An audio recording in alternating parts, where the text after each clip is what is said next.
അപ്പോൾ ഡൽഹിയിലേക്കുള്ള യാത്രയാണ്. നമ്മൾ ഇനി പോകുന്ന റൂട്ടെന്ന് പറഞ്ഞു കഴിഞ്ഞാൽ ആദ്യം ബാംഗ്ലൂരിലേക്ക് പോകും. ബാംഗ്ലൂരിൽ പോകാനായിട്ട് ഇതിപ്പം 13 കണ്ടറ പാലം എന്ന് പറയുന്ന പാലമാണ്. കുളത്തൂപ്പുഴ ഇപ്പുറമായിട്ടുള്ള, അതായത് 13 തൂണുകളാണല്ലേ, അതാ ഈ ഒരു ഇതാ പില്ലർ 13 പില്ലർ എന്നുള്ളത്. എന്നെ നോക്കി കഴിഞ്ഞാൽ 13 കാണാം. പണ്ട് ബ്രിട്ടീഷുകാരുടെ കാലത്തൊക്കെ പണിതിട്ടുള്ള പാലമെന്നാണ് തോന്നുന്നത്. അതിനെപ്പറ്റി കൂടുതൽ അറിയില്ല. ഇപ്പോൾ ഈ ആര്യങ്കാവ് ചെക്ക് പോസ്റ്റിൻ്റെ അടുത്താണ്. അപ്പോൾ നമ്മളിങ്ങനെ ഈ യാത്ര പോകുന്നതെന്ന് പറഞ്ഞാൽ നേരെ തമിഴ്നാട്, അതായത് തെങ്കാശി വഴി അല്ലേ, തെങ്കാശി നമ്മൾ മധുരൈ ടച്ച് ചെയ്യാതെ മധുരൈ തൊട്ടടുത്തൂടെ ദിണ്ടിഗൽ, സേലം, അങ്ങനെ ബാംഗ്ലൂരിൽ ചാടാനാണ് പ്ലാൻ. അവിടെ ബാംഗ്ലൂരിൽ ചെന്നതിന് ശേഷം അവിടെ യലഹങ്ക എന്ന് പറയുന്ന സ്ഥലത്ത് എന്താണ്, ക്യാമറ തിരിച്ചു വരട്ടെ, യലഹങ്ക എന്ന് പറയുന്ന സ്ഥലത്ത് എൻ്റെ ഒരു അനിയൻ ആദിൽ ഉണ്ട്. അപ്പോൾ അവനെയും കഴിയുമെങ്കിൽ കാണാം. അങ്ങനെ നമ്മളിങ്ങനെ പോയിക്കൊണ്ടിരിക്കുകയാണ്. അപ്പോൾ ഇത് എൻ്റെ നൻപൻ. നമ്മൾ പോകുന്ന വണ്ടീനെ പറ്റി പിന്നീട് പറയാം ഡീറ്റെയിൽ ആയിട്ട്. വണ്ടി ഹൈദരാബാദ് ഒരാൾക്ക് ഈ വണ്ടി എത്തിക്കണം. വണ്ടി അവിടെ നിന്ന് എത്തിച്ചിട്ട് നമ്മൾ ഡൽഹി പോകാൻ വേണ്ടിയുള്ള യാത്രയിൽ ഈ യാത്ര കാർ വഴി അങ്ങ് പോകാമെന്നുള്ള രൂപത്തിലാണ് ഈ വണ്ടിയുടെ ഡെലിവറി നമ്മൾ ചെയ്യാമെന്നുള്ള രൂപത്തിൽ ഏറ്റെടുത്തത്. ഇതിന് സൺറൂഫൊക്കെ ഉണ്ട് കേട്ടോ, കാണിച്ചാൽ ഇങ്ങനെ ഓപ്പൺ ആക്കാം.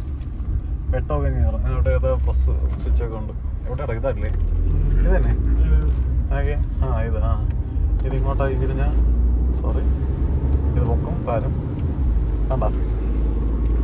ഇനി വേണമെങ്കിൽ നിൽക്കാം.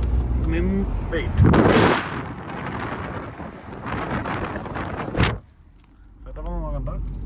വണ്ടി ഹൈദരാബാദ് വരെ ഉണ്ടാവുള്ളൂ. അതിനുശേഷം ട്രെയിൻ യാത്രയൊക്കെ ചെയ്യേണ്ടതായിട്ട് വരും.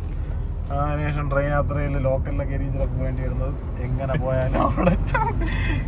പോയാലും ഫ്ലൈറ്റിൽ പോകാമെന്ന് വെച്ചാൽ ഫ്ലൈറ്റിൽ പോയി കഴിഞ്ഞാലും കുഴപ്പമില്ലായിരുന്നു. പക്ഷേ വൈബ് കിട്ടില്ല. അല്ലാതെ പൈസ ഇല്ലാഞ്ഞിട്ടല്ല, തെറ്റിദ്ധരിക്കരുത്. അപ്പോൾ നമ്മൾ വൈബ് വഴി യാത്ര ചെയ്യാനാണ്. ആക്ച്വലി നമ്മൾ തിങ്കളാഴ്ച ചൊവ്വ റേഞ്ചിൽ എത്തിയാൽ മതി. അതുകൊണ്ട് ഈ ഒരു ഇതും കൂടെ ഇത് കൊണ്ട് എത്തിക്കുമ്പോഴും ചില്ലറ ക്യാഷ് നമ്മളെ കയ്യിൽ കിട്ടും. ചുമ്മാ പ്രതീക്ഷിക്കുന്നു കിട്ടിയാ കിട്ടി എന്നുള്ളൊരു അതിൽ പിന്നെ വണ്ടിക്കൂലി അങ്ങ് നടന്നു പോകുന്നുള്ളൂ. പിന്നെ ഈ ഒരു യാത്ര പോകുന്ന വഴിക്ക് ഇങ്ങനെയൊക്കെ കണ്ടും കേട്ടുമൊക്കെ പോകാമെന്ന് വിചാരിച്ചു.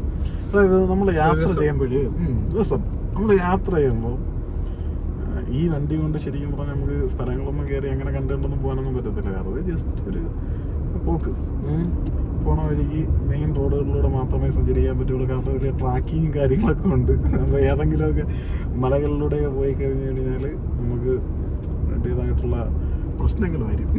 കാരണം വണ്ടി നശിച്ചു കഴിഞ്ഞാൽ പണിത് കൊടുക്കേണ്ടി വരും. പണിതല്ല, പുതിയത് വാങ്ങിച്ചു കൊടുക്കേണ്ടി വരും. ഓക്കെ, അപ്പോൾ നമുക്ക് ഡൽഹിയിലേക്കാണ് പോകുന്നത്. ഹൈദരാബാദിൽ നിന്ന് വണ്ടി ഡെലിവറി ചെയ്തിട്ട് അവിടെ നിന്ന് ട്രെയിൻ കയറി, അതും ലോക്കലല്ലേ, സ്ലീപ്പറെല്ലാം സർപ്രൈസ് ആയിട്ട് എടുത്ത് വെച്ചിട്ടുണ്ട്.